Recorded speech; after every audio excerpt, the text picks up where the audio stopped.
وعلم. يا ما تعلمت من السفر من العلم ما لا يمكن أن أتعلمه وأنا في بلادي.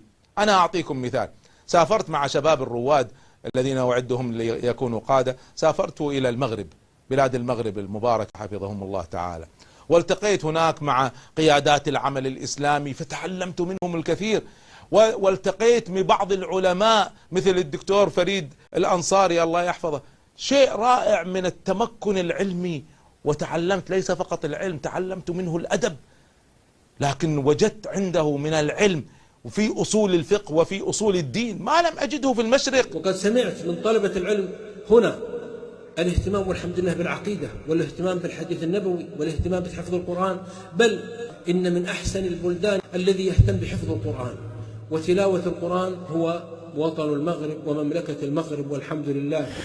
حقيقة صدق من قال: لو رفع القرآن من أهل المشرق ستجده في قلوب أهل المغرب، التي أنجبت قديما وحديثا علماء بارعوا في كل مجال.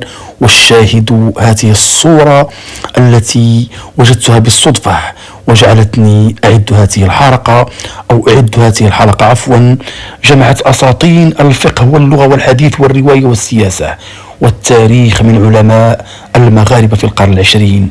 نعم، 6 أهرام كل واحد منهم يزن أمة، وعندهم من العلم والمعرفة والدراية ما يثير الغراب والاستغراب.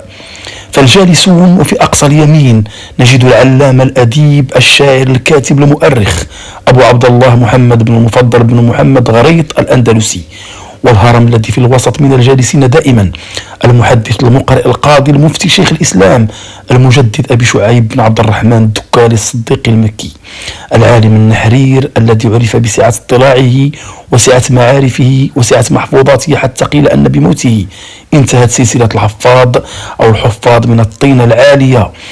الهرم الذي عن يساره هو الحافظ المحدث العالم العلامة المؤلف المصنف محمد بن عبد الحي الكتاني، الذي توفي في أوائل الستينات، وكان رجل يعتبر من أعاجيب الزمان ومن مفاخر أسرة آل كتان الذين في الصف الثاني وقوفا.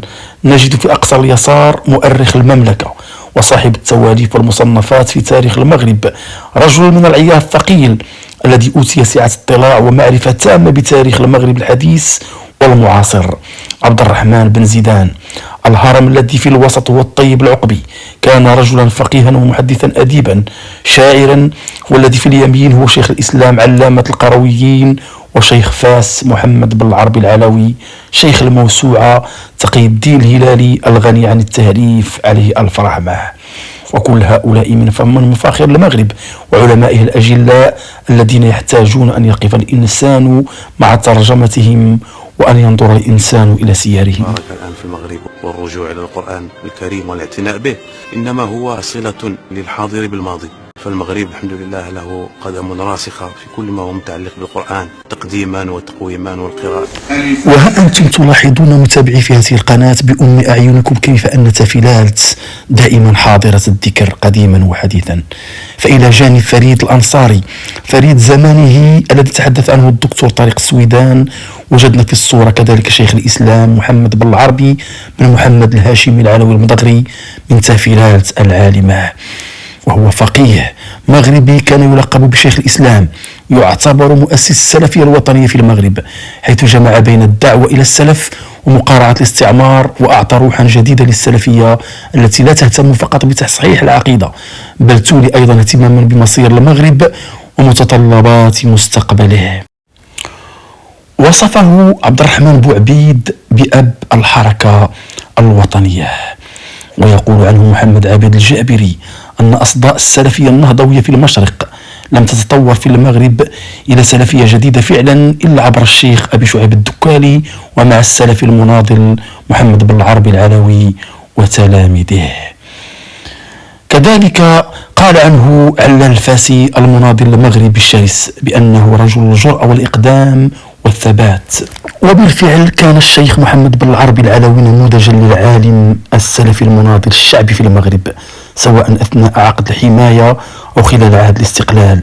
ومن أبرز تلامذته محمد بن الحسن الوزاني وعلال الفاسي ومحمد المختار السوسي الذي دائما ما كان ينادي بأعلى صوته: يا أهل تافلالت اكتبوا تاريخ أجدادكم، وهو يعلم علم اليقين قيمة علماء هذه الجهة المباركة.